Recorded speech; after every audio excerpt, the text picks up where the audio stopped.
start saying Jiminey Cricket's Corner.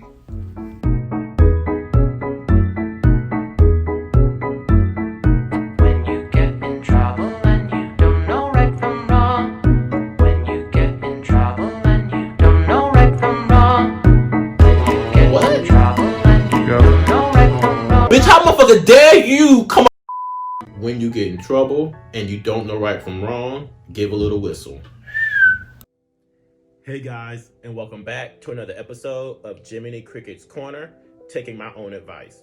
As always, I want to start off by saying thank you guys for supporting the show and all of that. Again, when I see you guys' response and how you guys like the show and that I'm helping you guys, it really inspires me to want to keep going. So always a big ups goes out to you guys for all of that. So I want to first off start by throwing out the disclaimer that this particular episode is kind of a controversial topic, I think, even within the sighted community and even within the blind community. So when I start off this episode, I want to make sure that I throw out there that this is not a judgment call on anybody and the choices that they make or what they're personally doing. Like always, this show is for me to give you guys some of my experiences and what I think and any advice that I can give going forward. So again, if your stuff is not in line with mine, it doesn't necessarily mean that you're wrong or that you're right. I'm just kind of giving what I've been through. So, as you guys can tell by the topic, I'm actually going to talk about independence today. So, I will start off by saying that I guess this really can kind of go for anybody within the disabled community, be it if you're paraplegic or deaf, hard of hearing, or the wide variety of different disabilities that any of us can have. I think this topic might be able to apply to a lot of you all. So let's go ahead and get started. Now, I know myself, when I lost my sight, it was a big thing for me because I felt like, even though I had lost my sight, because I'm total now, that I felt like I could still use my life in ways to help people. And like you guys have probably always heard me say, even if it meant to show other people that the mistakes that I made were mistakes that they shouldn't make, or they could possibly end up with the same, outcome that I'm dealing with as of now. But one of the biggest things that I remember going through is feeling like just because this was something that happened to me did not mean that was the case, that my life was going to be over, or that I possibly couldn't do the things that I had once done before. I mean, I'm not no young spring chicken, but I always kind of felt like, hey, there's still a lot of things that I want to do in life and a lot of things that I want to quote unquote see and experience while I'm still here on this earth. And I didn't feel like being blind or even a lot of the other health issues that I have were necessarily a death sentence, if you were, that made me feel like I had to go crawl into a corner and wait for my dying day. So although, it did come with a little bit of pushback, I made it my business to make sure that I went and educated myself or got amongst people who kind of showed me the ropes or different methods or different tactics that I can use to still do a lot of the things that I once did before. Now, I tend to have the mentality of, hey, there are a lot of things that I think a lot of people within the disabled community and outside of the disabled community feel that as blind individuals we cannot do. And so maybe sometimes, not in a good sense, I try to go and either prove them wrong, or even prove myself wrong in some instances, because a lot of times I'll write myself out of an equation, but to show myself that I can still take care of a lot of those things or do a lot of those things that maybe the general public may think that we cannot. So things like traveling or, living on your own, or, taking care of yourself or your business, paying bills, cooking, things like that. I always have gone out of my way to prove to myself and to prove to others that this is something that, we can still do within the disabled community. Much more so the blind community. I have to say I definitely had a big support system behind me. I did have a couple individuals that were behind me that were saying, hey, you can still do these things. If this is something that you want to do, it's going to be hard, but you can still do it. So I definitely had a big support system behind me, pushing me to want to learn how to do those things and how to carry forward, even though this was something that was not of the norm. So I say all that to say, with independence, I think that, and this is me speaking to the disabled community, one, know yourself. Like I said at the beginning, this is not a judgment call. For some people, maybe they don't have that urgency to want to get up and get out.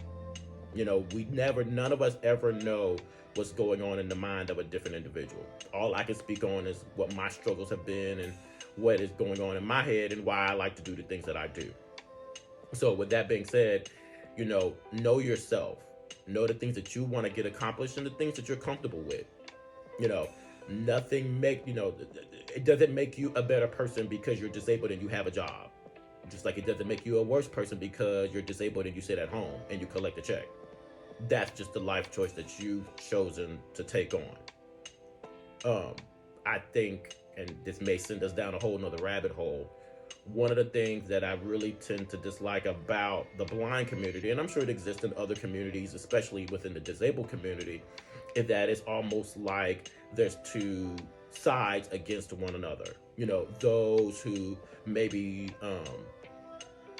don't like those in the blind community who don't work or don't travel or don't live independently, and those who do follow those things and don't like the other side, or vice versa. And to me, it's like, wow, we have such a civil war from what I've experienced within being in the blind community that I feel like it's really unnecessary. It's almost like with all of us, considering we're all essentially dealing with the same battle, if you will, when it comes to the way that society perceives us and the things that go on within our lives. And you would think that we would kind of band together, if but nothing else, to be able to change that perception or to rewrite what history or what the world sees us as blind people. Instead, we bicker amongst one another. So again, I think it's important to say that one, you should know yourself, know what you would like to get accomplished, and fight for that. And don't let anybody sway you within that. Point number two, I would definitely say that if you are choosing the route to go more independent, if it's living by yourself or traveling more or cooking or, handling your business, paying bills and stuff like that, recognize that the reality of the situation is, and as unfortunate as it may sound, you're going to get a lot of pushback from the general public, from sometimes family. I think we are not at a place in our society yet where we are looked at within the disabled community as being able to handle these things on our own. Now, given sometimes the general public, I think it comes from a place of caring, maybe a little bit of ignorance sprinkled in there. But at the same token, realize that you are probably going to have a little bit of pushback. I get pushback as well from the general public and from my family and friends as well. But when you have committed yourself to a certain goal, make sure that you keep your eye on the prize, if you will, or make sure you stay on your path. Because unfortunately, a lot of people are not necessarily going to believe in your goal. There's going to be people who may feel like you should stay where it's comfortable for you or for them, or that they want you to advance forward. Well, maybe advancing forward is not necessarily what you want, but you have to stay committed to your goal and what you want, regardless of what pushback you get. There's a quote, and I don't know exactly if I'm saying it correctly, so bear with me, but I'm gonna kind of give you the gist. All of life's prizes or accomplishments, if you will, always come with their own set of pushback or setbacks, if you will, and that's what makes them oh so great. It's something about being able to push through that barrier and to be able to come out through the other side victorious that makes the whole process so much more well worth it. As opposed to you wake up one day, you accomplish it, now it doesn't really mean that much to you. Hell, if it was that easy, everybody would have it. Everybody would get it. There's a reason why it's not easily obtainable for everybody, because that victory is not supposed to be for everybody. So just keep that in mind when you're going through things and you're having that pushback, because again, what I was always told, for those of us who may be a little bit religious or who may not be, a lot of times look at it this way. When you're getting to that area of pushback or resistance, there's something on the other side there that's going to be able to benefit you. There's a reason why that pushback is there. Just keep that in mind. And lastly, like I was saying a minute ago, please trust and believe. Whatever it is that you choose to do, if it's trying to, like I said earlier, become more independent or remain independent, or if it's whatever you're choosing to do in whatever space that you're in right now, recognize that doing it more does not make you any better of a person, or not doing it does not make you any less of a person. We all have our own path that we have to reach, and your path may not necessarily be the same as mine, just like mine may not be the same as yours. And I have to recognize that just because your path does not align up with mine doesn't mean that your path is wrong. It just means that your path is not suited for me, and vice versa. So now it's time for me to switch to the other side. All of my sided supporters out there, I'm speaking to you. I think it's important for you guys to recognize that if you guys have been listening all the way up to this point, then you kind of see exactly the turmoil in ways, something that we go through within the blind community, or even within the disabled community. Please recognize that, one, you guys have to be open to the fact of what you see is not what's it called? A general blanket that you can throw over everybody within the disabled community. Just because you see it in movies or on TV, or hear it in music, or maybe your friends might have told you, or maybe you know somebody who knows somebody who knows somebody who had an experience. You guys, this does not apply to everybody else. Just like anything else in the world, when it comes to gender or sexual orientation or age or race, it's always a case-by-case scenario. So to pretty much blanket an entire community into feeling like, well, this is what I heard, or this is what I experienced with one person or two people or three people, so that means all of you guys are like this, that's not fair to us within the disabled community. You know, I think when you're going forward, try to be open as much as you humanly possibly can to be able to learn and recognize that it's always a case-by-case scenario. What you may do for me may not necessarily benefit the next person. So trying to help both of us the same way, one of us you actually might be harming. You know, be open. You know, I've had people to tell me, well, this is how I've always helped, and this is how I'm going to continue to help because this is what works for me. Recognize it's not about you. It's not. If you're trying to help somebody, keep in mind your help or your intent to want to, you know, put that person in a better place, it's for them. What do I look like coming to tell you, well, I'm going to help, and I'm going to help you the way that I want to help you, and if it's not good enough for you, then I'm not going to help? That sounds crazy. At least to me it does. So be open. Be open to, you know, hearing that maybe the way that you may think is best may not necessarily be the best. And recognize that, hey, maybe what I want this person to have is not maybe necessarily what this person needs. Part number 2, and this especially goes out to probably more so the family members than the general public, because again, this is something that I've dealt with as well in the past. Don't let your fears rub off on the disabled person as well. It's already hard enough for us to have to go through our own internal struggle. Within the blind community, maybe not necessarily seeing or being able to prepare yourself for what the world has to offer. Or any other part of the disabled community, if you're in a wheelchair or if you can't hear, it's already hard enough to have those fears. But recognize as a family member, because again, if you're a parent or a grandparent or a cousin or auntie or uncle, you're already dealing with the whole situation is already going to be submerged in fear as it already is. But you're not making the situation any better by reacting off of your own fears and putting them on that person already, especially if the person wants to remain independent or become independent. You know, I'm not a parent, so I cannot judge or say the correct way to parent. But I will say this. I've always felt that the best way to help somebody is to prepare them for what the world has to offer out there for them. Keeping them underneath a blanket or within your own shelter, essentially, you know, if that's the route that you want to take, that's fine.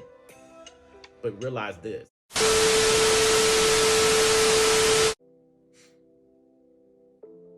sorry about that, guys.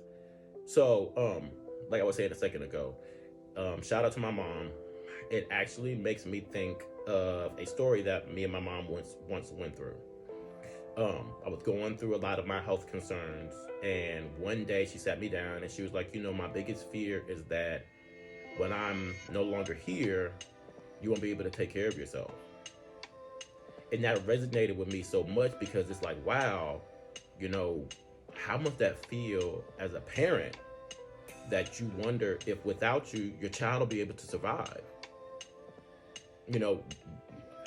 It's crazy because, again, although it's great, when you have somebody there that's with you, be it a child or a relative, somebody who's older or younger, or just even somebody that you care about, a spouse, and you know that you are there and you are their sole reason or their sole purpose or their sole I'm trying to think of the word I'm looking for. You are the reason why they are alive. You're supplying for them, or you're the one that's giving them what they need to sustain life. How must that feel, that knowing that if for whatever reason you could not, or if you were taken away from here and you could not provide for them, that they wouldn't be able to fend for themselves or even know how to exist out here in the world today? It's got to be a hurting feeling. At least I would assume so, because I'm not a parent. I would think that with a caring person, with somebody that you care about, I would want to feel like preparing them for the world. Something that, might take place or could possibly take place while, being out here and having to deal with some of the good and the bad and the ugly of the world is going to put them off in a better place. Because, hey, when it comes to a point to where you cannot help that individual or, physically, or because you're no longer here, the worry won't have to be there if they're going to be able to survive without you. So again, that's just my take on it. I would hope that, that would be something that you guys would do, especially if you're dealing with a disabled person within your family or within the community who wants to, be independent and is trying to make that change within their life. Try to be supportive is pretty much what I'm trying to say. And learning to say, okay, is this a fear of mine that I don't want them to take the bus? Or is this a fear of mine that I don't want them to cook on their own? Or is this a fear of mine that I don't want them to live on their own because I'm scared of what might happen to them? Or are these legitimate concerns because they don't truly know how to handle these types of situations? Because they're legitimate concerns, guess what? You can teach them. They can take classes, you can show them, you can give them those experiences. But if this is a fear that you have, then ultimately this is something that you got to work on within yourself. Again, I always try to do these videos and efforts to hopefully educate and tell you guys about my scenario. Then again, I want to reiterate, this is no judgment call on anybody.